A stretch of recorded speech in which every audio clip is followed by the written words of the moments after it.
Welcome to KIMEcast, where we break through and cut the BS in sports medicine, rehabilitation, and sports performance, and talk about how things really work. Welcome to KIMEcast. Tony Russ Dunning. So in a quick update, last time we did the case studies, and that's what we're going to go through today is the cases. So in a follow-up from that, my patient's knee is coming around. It's doing better. Oh, okay. Good for them. We're able to, we're getting much better flexion, extensions coming around as anticipated. And our return to running and sport activities are going pretty well, so that's exciting. All right, so we got a couple ones today. I've got a shoulder I want to take you guys through. It's going to be started off as a throwing shoulder, and it's going to get back to a throwing shoulder. We're in the process of that at the moment. More on that to come. And then I want to talk to you about a volleyball player with a knee with a patella issue that was surgically intervened on. She ended up doing very, very well, but I think there's some big things in the patella rehab process that we can glean from this that was pretty evident. Great. And you've got a couple. Yeah, I got a hypermobile hip, kind of a return back to fitness hip, and then I got a return back to fitness back, hypermobile back. So I got two hypermobiles for you. All right, super. Well, let's start with this hypermobile shoulder, if you don't mind. So this young lady, she's a sophomore in high school, so she's 15, turned 16 during the rehab process. Yeah, so she was 15 at the time, and we actually started with her for several months, and she'd seen one of our other therapists who did a great job with her and really checked all the boxes of the evaluation and identified the problem specifically.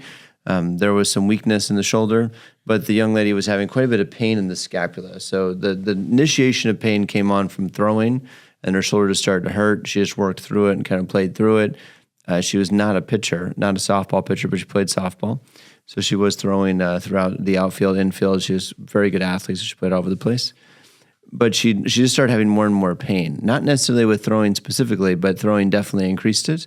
But she started having pain where it was resting pain, constant pain, mostly like around the levator and down to the traps, like around the posterior scapular region. Mm-hmm. She didn't have too much like at the shoulder or down the lateral arm or down the biceps region.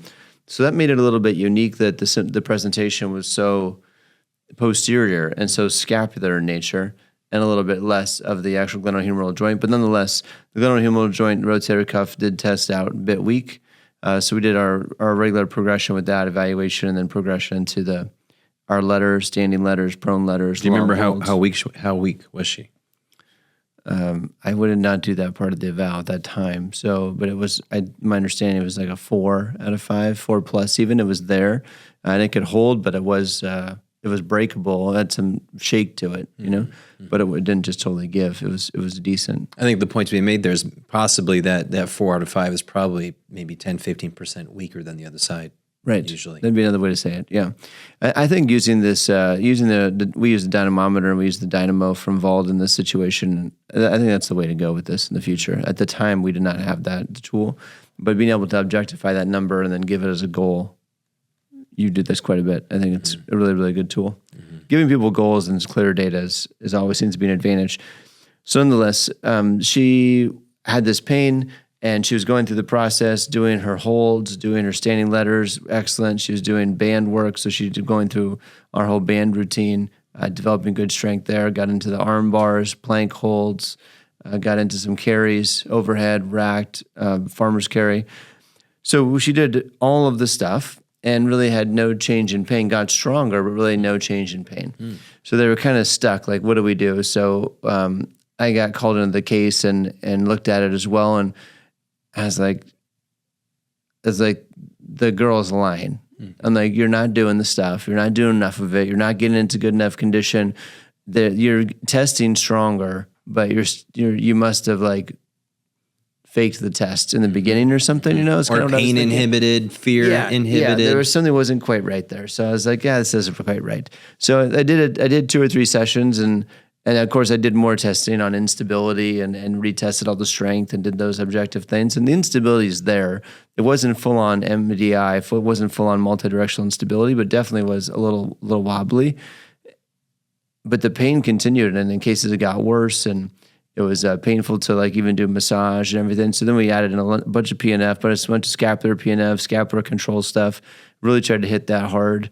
All to really no avail. So really kind of we spent another 6 to 8 weeks on this and really got nowhere. Oh, wow. So she probably went like 4 months at this time, like wow. 4 months of non-surgical rehab, like in a pretty aggressive manner. And we couldn't even get to a throwing program or into the advanced things because we just couldn't get her out of pain, even though she was getting stronger and doing the movements adequately. Was she skinny? Was she muscular? Was she long? Was she? Good question. So she's a compact athlete for sure. So she's like 5'2", 110 pounds. I wouldn't describe her as long, but she's well built and quite strong.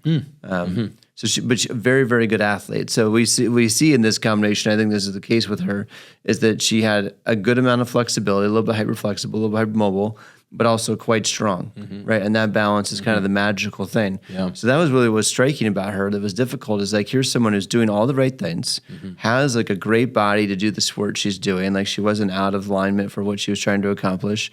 She's doing all the parts, and yet we're still failing. But it was an odd pain presentation. So, we had her see a doc and her get the imaging, did the MRI and such, and they saw a small labral tear, but nothing substantial. Rotator cuff looked fine. Nothing else showed as I expected. Nothing would show for the posterior shoulder. So then there was really no talk about what to do at that time. And then I asked to get a second opinion on another ortho, take a look at it, and that happened. They did. And then the idea was, okay, there is a potential like laxity here compared to the test, as well as on the MRI. There's a little bit of a labral tear, so there's definitely a laxity problem, although there wasn't a subluxation issue, dislocation issue, or these types of things. Her load and shift was mildly positive. She did not have a sulcus. So sulcus would be positive for multidirectional instability, and the load and shift would give us more directional loss. So she was a little sloppy, anterior, posterior for sure. So it was kind of a tough move, but I would say that at that point it was mostly due to the fact that she failed the rehab for sure, but still wasn't a really strong surgical candidate. Like it wasn't like, hey, let's go in and fix the labrum. Clearly, you're having dislocation problems or multidirectional instability. Neither one of those were true, but she had all the scapular pain. And so what I tried to do some things with like using some tape strategies and other strategies to try to stabilize the shoulder. Like if I gave her stability and approximated the shoulder back into the socket and stabilized it, if in fact it was loose, did that reduce her symptoms and pain? And so that was pretty effective actually. So that reduced her pain for at least a few hours, and then it would kind of come back. But we're talking about like losing sleep at night. Like it's pretty significant, pretty substantial. It wasn't like just some kid complaining of, my back's sore. It was really horrible for her, and it was constant. So for the fact that it was constant, the fact that it was located more posterior on the medial shoulder blade, suggested to me that like her arm is constantly trying to hold it in the socket. The scapula, the muscles around the scapula are trying to stabilize that shoulder and constantly hold it. It was the only thing that made any sense to me. So as I got her a second opinion with another ortho, I let him know my philosophy and where we've been with the case as well. And he's like, yeah, he goes, it doesn't really add up on paper via testing and everything. He goes, but it certainly feels a bit loose and we could go in there and stabilize it. So the election eventually, after talking with the parents and talking with the doc, was let's go ahead and go in there. They did the labral repair, which is a bit more of a Bankart, but it was kind of a small Bankart. Like I said, small tear, so maybe just like one or two sutures there. And then he did grab a little bit of capsule and tighten that up with that Bankart repair. So he kind of sutured that capsule down a bit. So he did provide a stabilization procedure, which is these are not current anymore. This is not something you typically would do at the moment. Like 15 years ago, this was rite of passage, unless if you had dislocation, it's still done the same way where you Bankart it and sometimes you grab a little bit of tissue. But these capsular shifts, these capsular reconstructions are not something that's done as commonly, and they've got viewed as being a very negative thing to do surgically unless you absolutely had to. So that all kind of weighed into this decision as like, this just seems to feel like the right thing, the only thing that would help this young girl. So I'm super pleased to say that 10 months after the surgery, the pain is totally gone. We went through the same rehab progression. We kind of protected it for the first 4 weeks, and then it went into all the basics, gained range of motion, which was very easy to get. I really believed solidly after shoulder surgery, you really don't have to stretch or like aggressively mobilize people. I think that when the surgery is done properly and things are good, the rehab should be very, very smooth, very, very pain-free for the most part. There may be a time and a place, but probably not until way down the road. So in this case, it's very easy. Usually it always is the young girl. And then strengthening came along very well, progressed from, the basic stuff we did, the letters work, again, back to the tubing work, and then the arm bars, the carries, building sustained strength over time, all was fantastic.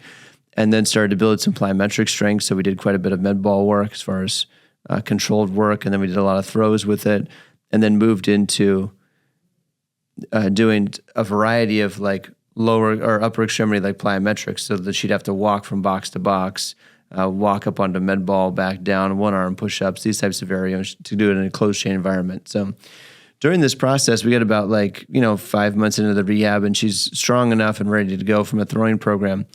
But I think this is one of the reasons to bring this case up outside of it was that it was not a normal surgery to do anymore. I wanted to show you there is a point to it and a reason. And then 2 was this part that she's like, I don't want to play softball anymore. She's like, this is horrible. Yes. And softball did this to me. And I have no interest in throwing. Well, I was like, we just had surgery and went through this whole process so we could start a throwing program, and it was kind of towards the end. This is right at the end of softball season. So she'd already kind of missed the season anyway. And I was like, yeah, we got to start it now. And then you get back, play fall ball. We'll be in good shape. She's like, no, I don't want to. I'm like, It was your body, your choice. You do your thing. I said, okay, well, what are we going to do? She's like, I'm going to play flag football. I'm like, are you going to be the quarterback? She's like, no, I'm not throwing. I'm like, okay, this is fine. No problem, blah, blah. So we continued to work on the arm. And I was like, you have to be able to throw a ball 60 to 90 feet. I just don't feel right not completing this process. So we have to do something. So she reluctantly did start a throwing program, but she didn't really do it. She's like, I'll throw once a week and threw it 30 feet and just these little bitty throws. Yeah, I'm like, we got to start to load this thing so it comes around. So she ended up throwing it out to 60 feet and did really well with it, no problem. But she does feel weak with it still, so it didn't really feel amazing. We progressed that out. She got stronger and stronger, progressed out to 90 feet. And I was like, hey, you've met the criteria for me. That I feel like, okay, you can go live your life, be a mom in the future, play with your kids. You're going to be fit. You're going to be okay, right? Yeah. And then, but she's done an amazing job of flag football and had a tremendous success. Her arm doesn't hurt anymore, which is awesome. But there is some thoughts. The flag football coaches are also her softball coaches, so there is some thought that maybe she'll go back to play softball, which we all hope that she does. She's a tremendous athlete, and she totally could. So hopefully that happens. And in that case, I did talk to the parents. And I said, hey, we'll bring her back in once football's over, and then let's do this. Let's make sure we're on a solid throwing program and take the right steps to get her back to the state, where she needs to be ready for the season. So I think it'll be great. So right now we're sitting about 10 months post-op and looking really good. So I think that definitely speaks to the difficulty of most sports, where you have to really have ultimate freedom and be able to let your body whip. If you're going to throw an object, you have to really wind up and let your arm whip through a full range of motion. And if you have sensitivity anywhere through that range of motion, your body won't allow itself to just let that energy go right through that joint. Yep. And you probably say the same thing for, ankles, knees, and hips with full speed running or full speed cutting. Without that full freedom, you're kind of compromised. You're holding yourself a little guarded. And most sports won't allow you to do that. I know you can't throw a ball if you're guarded. It won't look good. It won't feel good. You won't be able to throw far or hard. Yeah, can't be painful. Can't be guarded. Absolutely. Yeah, none of this. I'm almost there. I have 98% there. You can't. You can't do it if you have 98%. You have to whip it through. Yeah. Well, the tissue's got to be able to stretch and then recoil, right? It's got to be able to tolerate and have the chemistry and have the makeup to be able to be elastic like that. Yeah. I think one thing that it's important as we work with so many young athletes and we're working them back to sport. I think one thing that we see sometimes, and usually not in the surgical case, that's what I was very hesitant about with this one, is that while we did make her fail the rehab and kind of drug that out a little bit and even got second opinions on docs and everything, was that I think that sometimes you'll see that an athlete wants to get out of a sport, but they don't know how. So socially, they don't know how. Their parents don't know. They've invested so much, especially this age group, 14, 15-year-olds. Mm-hmm. They've been doing something, whether it be gymnastics or baseball or whatever it is, football, whatever it might be.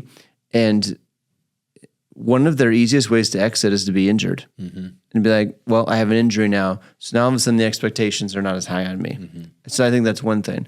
I think another absolute reality that you see at this time is that the person may be not good enough to play the sport at the next level. Maybe that's just junior varsity or varsity or whatever it might be. And once again, injury is a way for them to kind of bail themselves out. It's an easy out. With ease, to say like, hey, well, I couldn't go to tryouts because of my ankle. Yeah. And a lot of times as a PT, you'll end up getting this person where it gets referred to you. The doc's like, oh, he had an ankle sprain, or he strained his hamstring, or whatever it is. And they just don't quite present quite clearly, and they don't really have that motivation to get back. Yeah. I think it's a very big reality that we'll see people use injury or use medical as a way to kind of exit as the competition really starts to rise. Especially if it's a repeat injury and they've lost trust that their body can hold together. Yeah. Whether maybe subconsciously, it affects them viscerally. Yeah, I think we have to be careful with paying attention to that as you talk to if you're working with this age group. And I think it's very, very important to have the parents involved in the beginning and have the parents there for the eval and engaged. But it's also important to talk with the athlete at some point in the process. Make sure that you're in a one-on-one environment, and then you ask them truly, like, hey, what are your goals? What is it that you really want to get back to, and what are we really after? And at the end of the day, it's their choice, right? They got to be all in. We can't make them do stuff. I think we should make them become a certain baseline of athleticism or a certain baseline of fitness so that they can have a future. I think that was important for this case as well. Even though she didn't want to throw, I did want her to throw enough that, hey, you don't know what your future holds. And if you do need to tap into this, you can't just, to your point, your rehab's not complete if your arm doesn't have a stretch reflex and you can't actually get into that zone. You can't just be at 80% at 14. I don't think that's fair. 16 now, but I don't think that's fair. To me, that doesn't finish it. I want it finished where it's like, hey, you can get back out there and you have all the tools available to you now, and you can make the decision. But you're not allowed to put it on me that, hey, we didn't get there, or that it didn't happen. I think there's a great line in the book Atomic Habits, and it says, an incentive can start a habit, and your identity will sustain the habit. And for a lot of people, a powerful incentive to do their homework and do the drills is to get out of pain. They want that's first and foremost. I want to be able to sleep effectively. I want to be able to reach and move and do functional things. But that next layer of habit formation really comes down to the workouts. And you become very connected to time doing your mobility work, time doing strength training, time doing conditioning and power training. When you have a very powerful identity that says, I'm doing this because I have this vision for myself. If you lose that vision, if you lose that identity, then the ability to sustain that habit starts dropping off. So for your athlete to replace the softball identity with the football identity was, I think, a very smart thing, because she saw like, hey, this pathway, I don't think I'll have failure here. I think I can become a receiver, play, flag football, and try hard and be athletic. And I feel like I can attain that, and nothing's going to stop me. But have identity tied to softball, I don't know. Too much fear and unknown around that. So to wrap your identity around something that frankly is not that certain, it's a big question mark. There's a lot of fear and doubt. And to wrap your identity tied to something that you feel more confident about, I think is a very smart play. And it's quite protective, but it's smart because it allowed the body to adapt and to reduce fear and just drive hard confidently. And then, maybe one day comes and she's able to do a pivot or not. So such a good point is that was big to me too. Is just mentally, she's very athletic, like really, really athletic female. And I was like, man, I want to see you play sports. Like, everyone wants to see you play sports. And the fact that she wanted to go play a sport, there was, obviously a huge relief of arm compared to what softball would be. It's like, absolutely. Like, get out there and go play and have fun. Like, remember what it's like. She was just happy she didn't hurt anymore, because she was in so much pain. It was horrible. So I'm so glad that was worked out for her, and she's done really well. And I hope she goes back to throwing. I think again, she's a very good athlete, so she'd be very effective when she gets back to it. But it is going to take some work to build the tissue tolerance, to build the strength, to build some load behind it, so that she could be the athlete that she was. And I'm sure that's a tough mentality place to be, as like, will I ever be as good as I was, but now it's 2 years later. So the people are better. And that also speaks to, I think, the role of parents and coaches in kids' lives. speaks to the range of a young athlete. And if a young athlete has range, has played multiple things, has done some track, done some cross country, done some swimming, done some even shooting a bow and arrow, have some spread in what you do, because you never know if life is going to take you from that said thing. All three of my girls play soccer, and I know ACL tears are kind of like top of the list. And, if they can have other things, that are not as threatening on the knee, just in case, some injury comes down the line, that's a good thing. So this is, I'm definitely a huge proponent of being a two-sport athlete. I think it's a very smart thing, wise thing. It builds range. It builds a backup plan. And it usually helps you athletically because you spread the stress in different ways. But it's pretty awesome that your athlete was able to do a pivot. And now I know who you're talking about as you kind of kept the story. So I'm like visualizing, seeing the video of her like catching like a 50-yard pass. Like, oh, wow, I didn't know you have those kind of hands. But that's, incredible. Yeah, it's pretty good. I think you're right on about that. Multi-sport athletes are very, very important. Multi-skilled, it's always cool to see people being multi-skilled. Sometimes we had a guy like in college basketball where he was a tremendous basketball player, a big guy, and he also was awesome with a guitar. Yeah. and he was the highlight of the road trip. Like anytime we had a road game or away, like Ricky'd be in like, hey, let's play you guys a tune, and he was just goofy as hell. So it was kind of funny, but that's cool. But it's always something else. Skill acquisition. I mean, Michael Jordan was big on that. Those who are amazing that can do multiple things well like that. All of the greats, they all have these like multi-skill ability, and it's their ability to learn motor patterns is so easy for them. It's so easy. Yeah, that's one thing when people ask, like, what's the difference between a pro athlete and somebody who didn't make it as pro? Is like body awareness is unbelievable. If you show a pro athlete a demonstration of like to do this movement, you show it to them one time, they can just do it. Yeah. Within 1 or 2 reps, they'll just perfect it because their ability to acquire that skill and understand their own movement is so high. Yeah. It's really tremendous to watch. Yeah. And it's abnormal. And their ability to build strength is similar, where they like do something a few times and be like, oh, okay. And now they're all of a sudden twice as strong in 2 weeks, like that's not normal.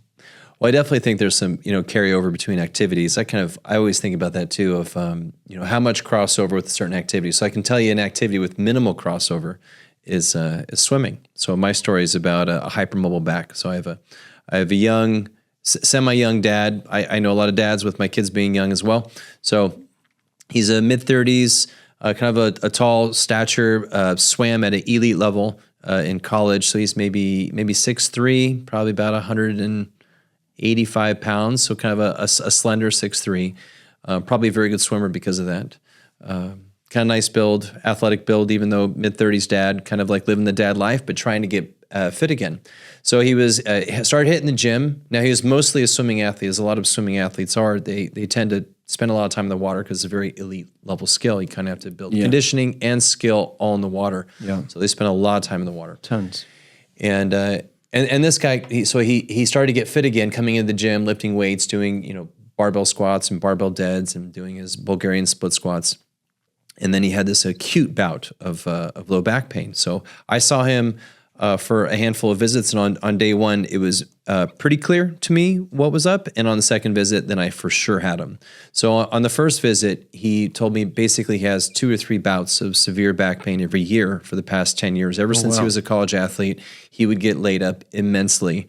And he'd always describe it the same. It would be a silly maneuver, some reach, bend, do whatever, and then he'd be basically bedridden for about 2-3 days, and then a slow transition back to life over the course of 2-3 weeks, and basically count down till the next time it happened. Okay. So when I saw him, it was in a subacute phase. He really said it doesn't hurt that much anymore. He's really mindful of any heavy lift, but he felt mostly improved. So I had him do a basic SFMA, selective functional movement assessment, and through the top tier testing, you can kind of quickly see from his neck, his shoulders, his knees, everything in his body was very mobile. He's the kind of guy that could interclasp his fingers from behind. He had 120% full extension of his neck. He could bend backwards into a full back bend. When he touched his toes, he looked pretty good on the toe touch. When I had him get into like a cat-cow position, he had an amazing degree of spinal flexion. So he has all of this movement through his body. So he's kind of classified into our more hypermobile category. When you say that cat-cow like had the amazing degree, I mean, you just made a really nice arch. Beautiful rainbow. Like lumbar, the whole thing. Full thing. Nice, nicely balanced. Tailbone to the occiput. Like just like rainbow, you know, the leprechaun on the bottom. It looked beautiful. With the pot of gold. Yeah. So and he would oftenly say like, "Oh, my back usually feels tight." I'm like, well, it's not. I promise you. It's far that's more so movement. common. You know, that's like the gymnast too. They go, "What's wrong? Why my back feels tight?" That's it. Yeah.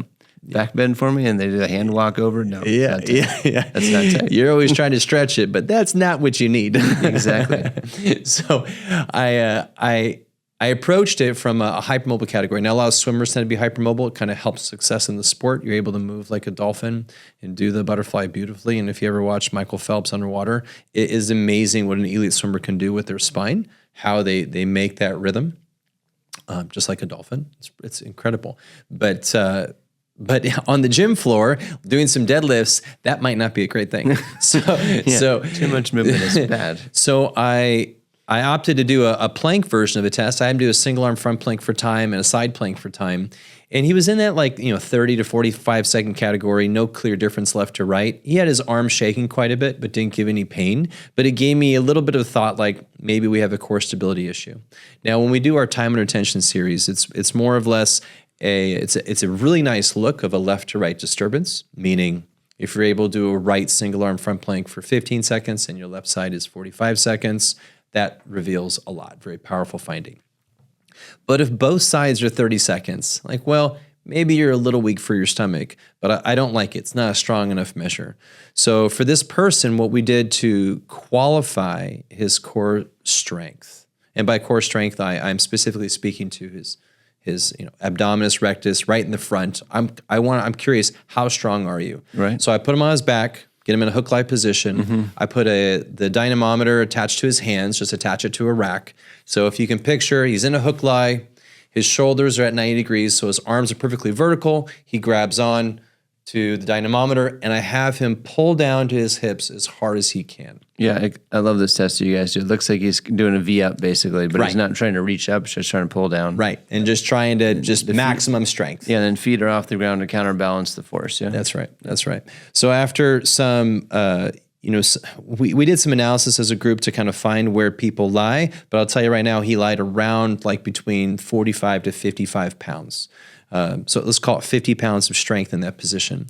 Now, we find that with a little bit of analysis and actually a lot of analysis, that there's a sweet spot of strength of what a lot of really good fit people can do. And it's about 40% of your body weight. Further analysis shows that this number for healthy, strong people that have strength throughout their whole body, this is about a quarter of your maximum squat or deadlift.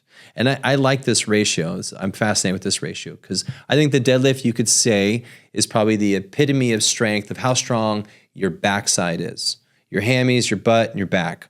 What can that lift off the ground? So if that can lift 300 pounds off the ground, then we're saying that you should be at least 25% strong as that for this particular test. So divide, 320 pounds, divide that by 4, it's about 80 pounds.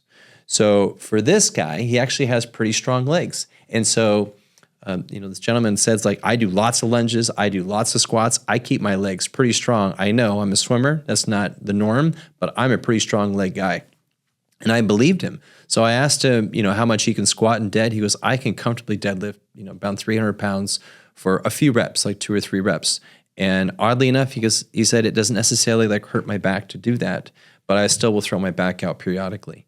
So I use the ratio. Okay, we have 50 pounds of core strength with that test, and we have a 300-pound deadlift for a few reps. So that means his max is like 350. Yeah. Yep. So I told him the number to shoot for is about 80 pounds with that test. You're at 50. That's a strong deficit. In other words, your abs are not strong enough for the backside, and you will hurt yourself because you're hypermobile. If you had a tighter back, you'd probably just go around like everybody else, only occasionally hurting their back like every few years. But instead, he hurts his back every few months because he has so much flexibility and he's trying to push fitness. So I gave him a much more vigorous abdominal strengthening program.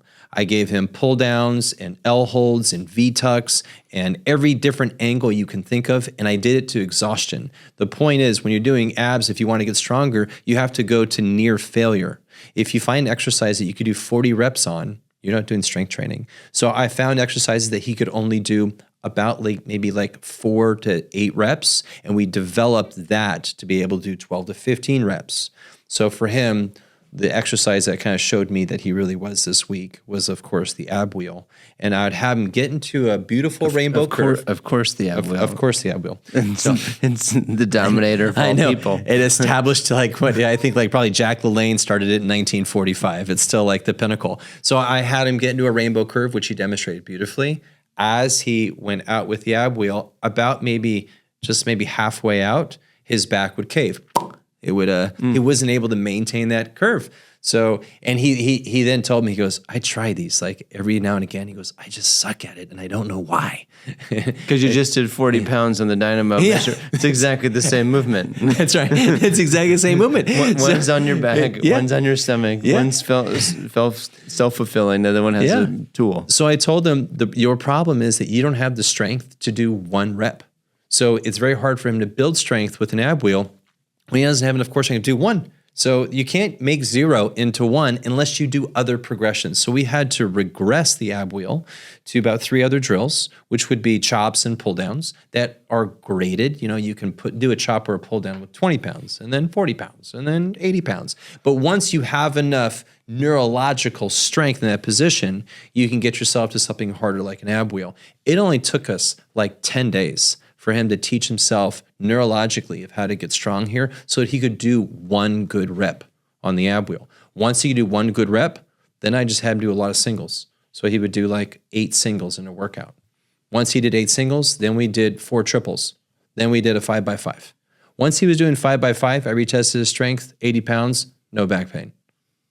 I saw him twice. This guy had a bad back for 10 years, on and off, 2 or 3 bouts a year. I saw him twice. Awesome. Boom. And I see him every now and again. Hey, dude, how's your back? He goes, it's great. Like he never had an issue. It's so classic Russ. So classic Russ. So I love that. We did this, you guys have been working on this kind of, like you said, a lot of data and a deep dive there. That was something we really kind of dove into. Everyone has this challenge. How do you measure core strength? How do you really objectify it?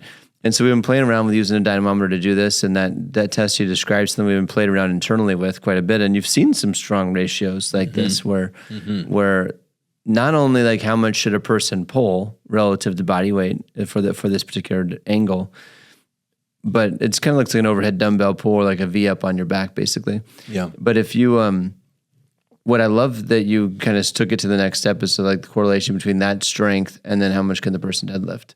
Yeah. This is one of Russ's great strengths in the world, is looking at ratios of how you might relate to yourself and how you might relate to the world. Is really a mathematical genius on this front. But I think that's pretty cool because I think that's a standardized thing that, it's not standardized. It's something they could standardize. Yep. You've standardized it in your own head. Yeah. When to use it and such. But I think that those are the kind of things that lead towards great developments in strategy and in approach. And I think that we still struggle with what's a good way to measure the core, and that's certainly something to consider. Yeah. If you're working with somebody who's going to be deadlifting and squatting and moving weights, it seems to be a relevant variable. Yeah, to zoom out for a moment, we have the hypermobile segments of our body that typically have the instability type injuries, definitely in your neck, shoulder, low back, and in the knee. And when we think about those areas that are most on threat from an instability standpoint, we have to ask, if stability is a problem, is it stamina, more of a stamina issue, or is it more of a strength issue? And so when we do long, slow tension work, so our typical rotator cuff program has this blending quality. Let's get stronger. Let's also have great stamina. Because if you're going to throw 1 ball, you're probably going to throw 50 balls. So I think a lot of tissue needs both, but they are different. And you can ask a stamina question with typically a time under tension test. You can ask a stability strength question with Like look at use a dynamometer. Use how hard can you give me for, a 2-second pulse. And although we will be tacking the same segment, whether it's the hip for the knee health or for, maybe like something of your lateral or functional line or anterior core for your back health, you have to ask, are both an issue? Maybe they have good stamina, poor strength. Maybe it's poor on both. And you will train them differently and they will have a different response, both whether it's neurologically or mitochondrial density improvement. But you have to be clear what's your aim here, because that will definitely speak to programming. You can enhance neurological strength with a lot of singles, doubles, and triples of something hard but safe. Whereas if you want to build mitochondrial density, you got to work, baby. That's a whole different program. Yeah, absolutely. That's super cool. Okay, so this next one is going to be looking at the patella situation. So this is a young lady. She's a volleyball player. She's going to a senior year. So she was a junior at the time of the intervention into volleyball. And she unfortunately she did not tear her ACL, did not have a meniscus issue, but she was having, with the repetitive jumping, she played outside hitters, so the repetitive jumping stuff, she was having some patella issues. So they took an MRI, took some imaging of it. I was not part of the pre-diagnostics on this at all, but ended up deciding that she needed a bit of a patella debridement on the backside, so they did a little bit of debridement. They did not do microfracture, which, once again, was done quite a bit in the past. They did not do that in that situation.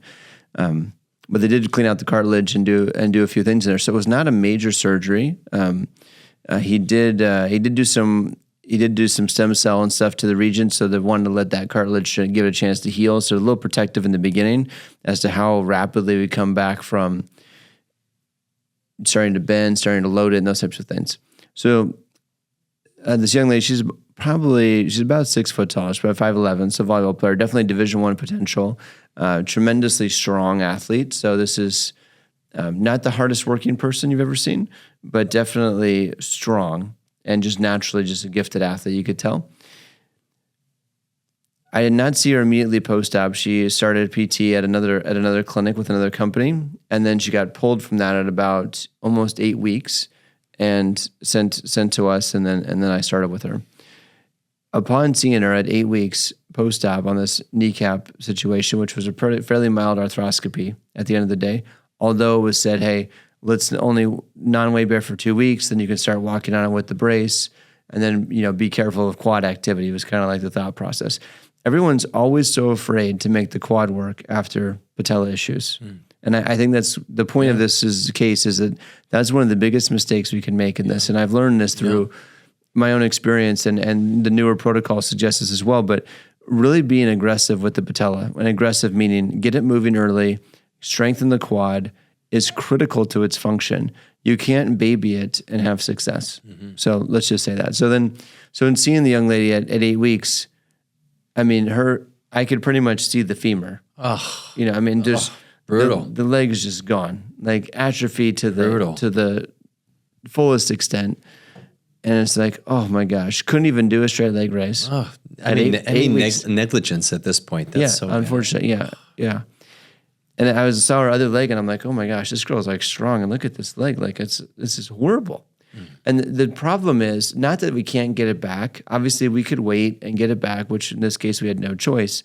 But I think best practice here is use strategies immediately in an isometric way. Like get her into a planking environment, get her into a straight leg raise environment, get her into an ISO hold against the knee extension machine at some range, 90 degrees, 30 degrees, whatever you deem to be safe.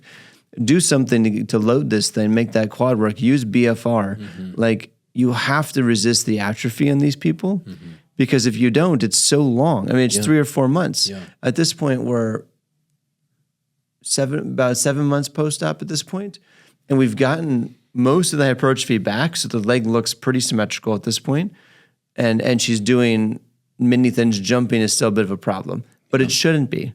We should have been 4 months. We should have been back to playing. We should have been in such a better situation, but because we got the thing with 2 months of basically negligence is the right answer. Nothing. Couldn't do a quad set. Couldn't do a straight leg raise in any plane. Wasn't doing any exercises. Was just told don't do anything with your leg, and it's like this is an athlete. So it's so unfortunate because as a young lady, I met her as a junior in the spring of her junior year. She knew she wasn't going to be able to play this fall. We've got her in full practice at the moment during the season, which is amazing. And really hoping that she has a great club season kind of starting here. Tryouts were just this last week. So hopefully she gets she's back with her team. She didn't have to try out or anything. She's that good of an athlete. But I'm hoping she has a great fall, late fall, like winter, and then certainly awesome spring. She's hoping to get recruited and be able to take the next step. And she's got the potential. She's very, very good. But holy moly, it's like the mismanagement early on was so bad. So to get it back, we did exactly that. So we did straight leg raises. Like she's literally like groaning and like grabbing everything she can grab, trying to get this leg off the table, and it won't go. I mean, it's like painful to watch. I'm like, oh my gosh, I'm like trying your leg to make sure you understand what I'm asking for. Yeah. And she's like, whoop, no problem. I'm like, yeah, that's it. So we did. We went back to like PT like 100 below 101. Yeah, below 101. The prereqs. The prereqs. And I know what that means. I had to take that class in college. I had to take English 100 for no credits because my SAT score was so low. So just news there. That explains you everything. can still make it. You just have no English skills, and here you are. Nonetheless. So she comes in, and we did short arc quads, we did long arc quads, we did straight leg raises with assistance. Yeah. We went back ankle weights. Yeah. She couldn't handle the ankle weight. No. Yeah. So we're just assisted, like we were just active assisted range with stuff. I was spotting her and helping her out. I mean, it was really painful to watch. And it wasn't even shaking. Yeah. When you try to get the muscle contracted, like it's just gone. Wow. Like absent. I mean, it was horrible. So what's the name of that little quad, the intermedialis? You could see that trying. Oh, yeah. Because there was no rectus or vastus lateralis anywhere. It was like, this isn't normal. I'm not supposed to see that muscle. You saw the unknown one. It's not supposed to be visible. That no one ever cares about. Yeah. Especially when your skin's still intact. It should not be visible. So she's 7 to 8 months out doing modified practice, but still having a plyometric deficit on that side. Yeah. So we got that strength back. We worked heavily with the BFR, loaded the crap out of it. We really worked posterior chain immediately and aggressively at the 8-week mark because we could. And then we started as soon as we could into, isometric loads up front, lots of plank work, lots of like knee extension holds in certain ranges to kind of build that strength up. And then once she could get some control, we started into some not only hinge patterning, but into more of like a squatting pattern. So usually we'll go like a squat pattern or a leg press and then do a step up. And then I'll get into lunge, usually the last thing that I bring onto the table, in this case with the patella, just because it's got so much load when it's in the back position. It's not that it's necessarily dangerous, it's usually the hardest thing to do, and it's usually painful for them. So I try to get their strength up with a deadlift, then I go to squats and step-ups, and then eventually bring in a lunge. Yeah. So we made that progression. Work in there too. Yeah, the sled's the best, yeah. Both front and back, tons of backward sled pulling for this young lady. The sports court works good. Sports courts are good if you don't have a sled, but sled may be the very best tool available. Fantastic. And then we got into, once we had the baseline of strength there, then we started to move a little more quickly. So we did like some ladder drills and some quick feet drills with some line work and things of that nature. Plyo was really tough for her. It took her a long time to get off the ground. The amazing thing about this young lady, and this is sometimes true with people in general, is that she literally came in, whatever, I don't know, it was 4 months. I didn't get the impression she was working very hard in the gym. And I'm like, and I've said it to her multiple times, like if you do not like bury yourself like on the daily, you're not going to make it. Yep. Like you don't have enough months. Yep. Like we need to go now. Yep. Everything you've got hard, you need more protein. You need to take creatine. You need to do these things so that you have a chance, And she's like, oh yeah, I got it. Yeah. But then I'm like, oh, how many times did you go to the gym this week? Like I can only make it like once. I'm like, yeah, not gonna do it. I can't help you. So yeah. But anyway. So you had to have the talk. Oh, many times. Then she comes in at like, I don't know what it was, 4 months or something, 5 months maybe. She's like, hey, do you think I could run? I said, well, you are allowed to run. I don't think you can. And she looked at me like I was crazy. And I'm like, let's see it. I'd love to see you run. Let's see what you got. And she takes a step and almost falls on her face. And I was like, she didn't, of course, but she's like, it doesn't work. I'm like, I know. That's because you're not strong enough yet. Remember all that talk about the gym? She's like, yeah. I said, you got to get your strength up so you can operate on a single leg. If you can't do a step up, it's really hard to run. It just doesn't really add up. So, and I said, can you hop on one leg? And she was like, oh, I can't even hop on two legs. I said, exactly. So when you're ready, we can run. So it was humorous because she was just so shocked by the situation. People have no idea. How would you not know that you couldn't do that? I think doing that logic dance semi-often, because you kind of have to do it like, oh, you can't move, it's because you're not stretching enough. And then you have to do it again like, oh, you can't walk normal because you're not doing these basic drills. Oh, okay, you can't run, it's because you're not strong enough in this position. So you kind of have to do the logic sequence constantly and really hyper-focus on exactly where their vision is. Yeah. Because even if you say it once and you show the continuum and you show this journey, they forget it. Yeah. We all forget it, and 2 weeks later, well, what can I do now? And so it's a very redundant discussion that we constantly have. Yeah, I'm always surprised, but I mean, I shouldn't be like, and no disrespect to any of the patients out there. Like the body's extremely complicated, so I get it. But it was kind of amazing. Like, man, you didn't put the two and two together that you had to be this strong to do that activity. So my fault, but I was just amazed. So at any rate, we've made it. Now she can run. Now she can jump. So we've had lots of plyometric progressions, lots of running progressions, and we're looking pretty good. And I talked to the coach. I called the coach, and I'm like, hey, this girl she's not ready. But once again, if we don't get her doing something sporty, she's never going to be motivated to do it again. So let's get her back into the practice. Let's get her back engaged. Just make sure there's no reaction activities.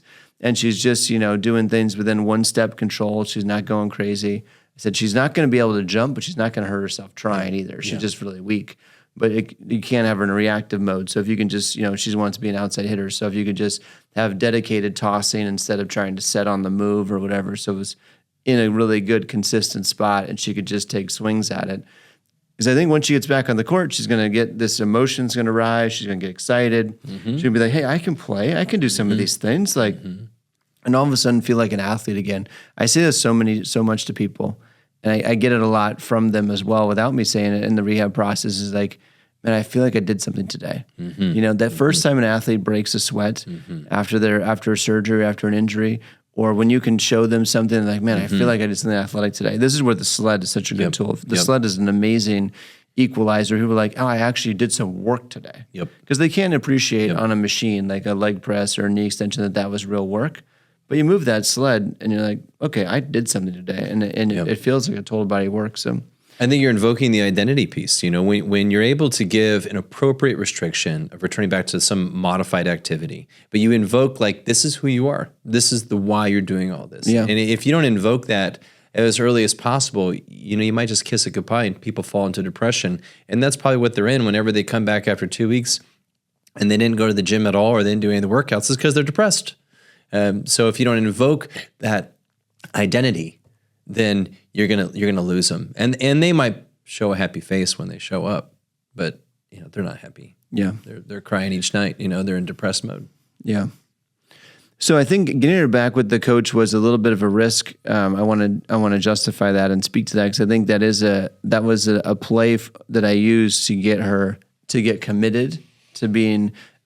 She had earned it. She had done enough, but I needed like 20% more, right? So I was like, you're safe. You're not going to hurt yourself because you're too weak to hurt yourself. Like you're going to fall down before you do anything. And it wasn't like she was going to jump up and land awkwardly and hurt her ACL or something. So I didn't feel like she was more at risk. And I talked to the coach about that, and he felt like he could control her pretty well in practice. So we went ahead and decided to get her back a little bit earlier on that front. So she became more aware because like doing like a lateral lunge to dig a ball, she's like, wow, that's hard. I'm like, yeah, we've been doing that. And when I say get lower, sit down, this is the weight I want you to use, grab 20 kilos and do the lunge.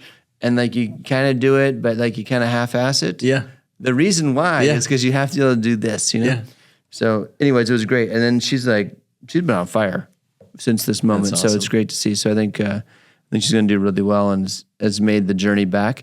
Where we're missing right now, to be really specific about some stuff that I think is valuable and is important, is if we looked at her range of motion, it's perfect. If we looked at her strength, she'd test 5 out of 5 on everything.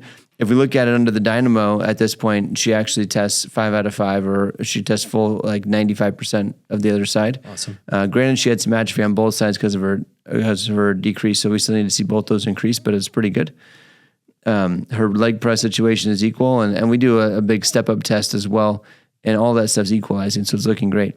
But the thing that we haven't been able to measure until more recently is like her RSI. So her RSI number, which is like her rebound index or rebound strength index, when she is trying to like jump on one leg and hop and do it multiple times, it just isn't there, right? Mm-hmm. So the tendon adaptation is not there. So for that reason, fully playing and reacting is a risky environment. So we've really limited her from returning to that type of environment until we get that better.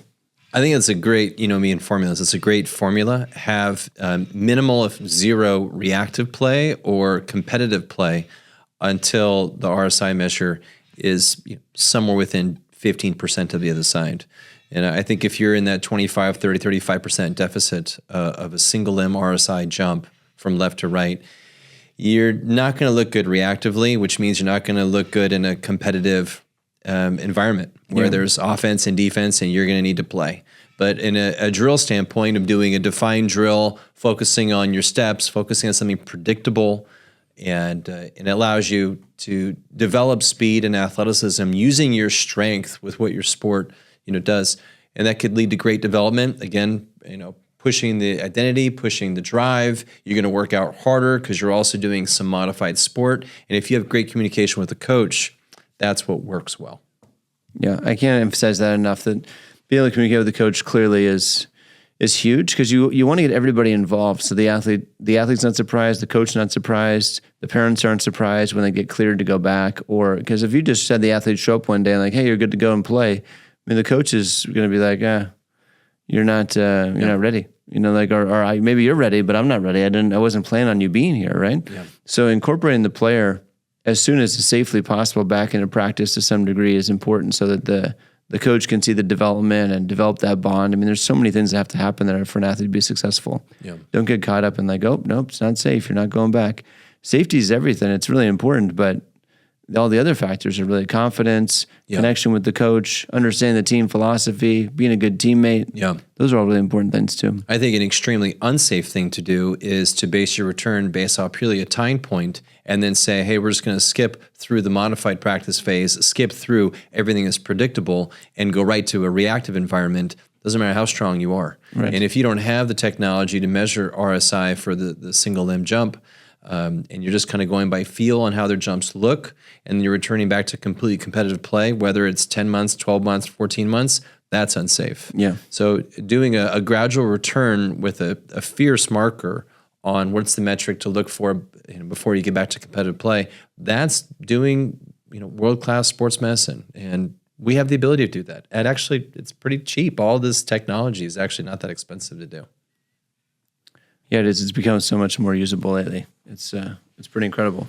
Yeah. But it's very hard to get that used in the clinic, like for you to like put it into your process. But this is where I think it fits, is right at that end phase, if nothing else.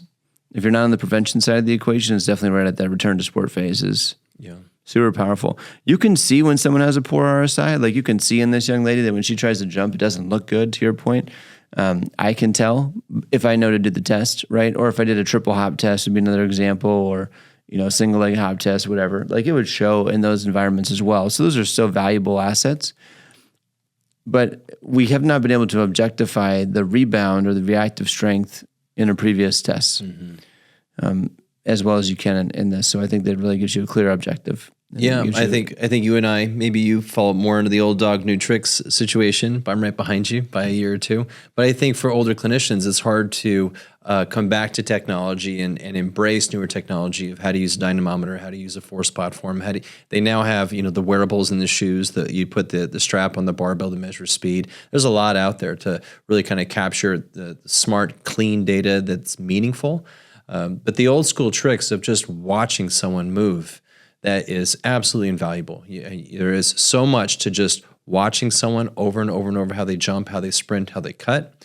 And then to use smart technology to highlight the key metric, you need both skills. And I think when newer clinicians overly focus on technology, they don't ever really develop their eyes of watching someone cut and appreciating rep after rep. How do they look? Or doing just some simple video analysis and slowing it down and appreciating the angles and the patterns that people make.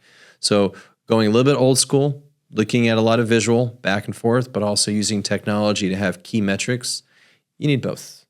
That reminds me, we just interviewed a young man over the weekend who said that we were talking about the idea of movement screening and how much he movement screens people and this and that, and he indicated that he not a big fan of it because he feels like it's not specific enough and he misses things, which is such an interesting point of view, because that is the point of view that if you look at the data, if you look at the literature, that's what the research tells you, is that, the FMS or the SFMA is not that specific. It's not supposed to be. Mm-mm. It's not an evaluation. Mm-mm. It's not an assessment. Mm-hmm. It's a screen. Mm-hmm. All you're using it for is to see, like, does that movement look good or does it not look good? And then you can speculate, you can make some assumptions, you can guess as to why it may not look good. Mm-hmm. But that's exactly the point, is you don't know. And neither does the athlete in front of you, most likely. They probably know more than you do. Mm-hmm. So I thought that was an unfortunate comment for him that obviously won't lead to a position with us. But I think that use a movement screen, mm-hmm. understand what it gives you, understand what it's not. Don't try to make it something that's not, but it can be a phenomenal tool that we can use. We're doing a webinar, I'm teaching a webinar on the progression of movement screening, where we went from more historical things to the FMS and to what we're seeing now in higher level movement screening using technologies and such. And it's on November 1st, I believe. So it's on November 1st at noon. If anyone wants to join, just DM us or hit us up and we'll throw you into the webinar. It's a free webinar. But if you want to talk about, I'll give you some history of it and why we think it's critical now and where you can benefit from it. But it's amazing how there's misunderstanding of what it can be. And what you said, patterns and kinesthetic linking, like there's things that you see when the movements come together that they're valuable as a clinician. Mm-hmm. Yeah, I've often seen, I think that the old adage in PT school was, tools in the toolbox. And that kind of always rubbed me a little wrong, because tools do different things and how you know which tool it is. I much prefer a lens and kind of like wearing different sunglasses at different times of the day. And when you have quite a few lenses, actually it's like imaging. You have X-ray. The X-ray shows things that an MRI can never show. That's why all doctors will say, I want an X-ray first, because it's just better at looking at stuff. It's not like the MRI is infinitely better than the X-ray. That's not the case. It's a different image. Different tool. Different tool. And it's a different lens. And when you see the body in a few different lenses, when you appreciate the shape of the body and you appreciate the DNA of the body, and then you get a feel of the joint play, and then you look at them move, and you look at where is their muscle, and then you do a few other tests of holds and dynamometer readings, and let's move with speed. You are building a case. There's no one aspect to it that's the most important aspect that rules them all. There is the most important aspect for that person. And when you have a lot of different lenses, it allows you to find the lens that exposes the problem very clearly. So I'm a big fan of getting more lenses. That's for sure. And the SFMA is a really nice lens. There's not many other lenses that are that similar. That one's a unique lens, just like stability measuring is another lens. Yeah, it's so fast and easy, and it's funny because when that was presented to me, the SFMA was first presented to me, the concept by the person on stage was, I use this so I don't miss things. Mm-hmm. Mm-hmm. And then the young man we talked to was like, I think it misses too much. Mm-hmm. Yeah, it's because you're using it with the wrong lens. Yeah, the lens is mostly just a screen, just to be like, hey, is the arm involved in the problem? Yeah. If it's involved, then evaluate it and then make a decision, make a clinical decision and differential diagnosis. If the arm's not involved, then say it's approved and then move on. Yeah. Yeah. And you can always come back to it if that proves to be incorrect. But for the most part, it helps you rule in and rule things out really quickly and narrow down where then you need to get diagnostic. Yeah. Yeah. And you learn things over time that are hard to read. You'll learn that a lot of people that can sit with their butt on the ground in a squat, they're a very hypermobile person. That ankle dorsiflexion will be like 60 degrees. Their hip will be at 150 degrees. Yeah, the hip is their spine fully flexes, and they can just assume this position that not many people can do. And you just learn it that you wouldn't have known that until you actually have them do a full squat and say, "Oh wow, you've got a lot of mobility." For sure. Yeah. Oh, you had one more. Oh, I lost it. It's okay. It's gone? Yeah, it's gone. That's how it goes. All right. There we are. Hey, so if you guys want to weigh in on these case studies, if you have some other examples you want to share or you want to present to us that we could share on the KIMEcast, we're happy to do so. If you have some feedback on these, other thoughts, other ideas, we're all in to hear it and love to get your take. So appreciate you guys. Appreciate you guys listening in and watching. If you want to reach us any other way, if you just send us an email, it's kimecast@kimeperformance.com. And you can send us an email that way. It's an easy way to get information to us as well. Hope you guys are well. We'll see you next time.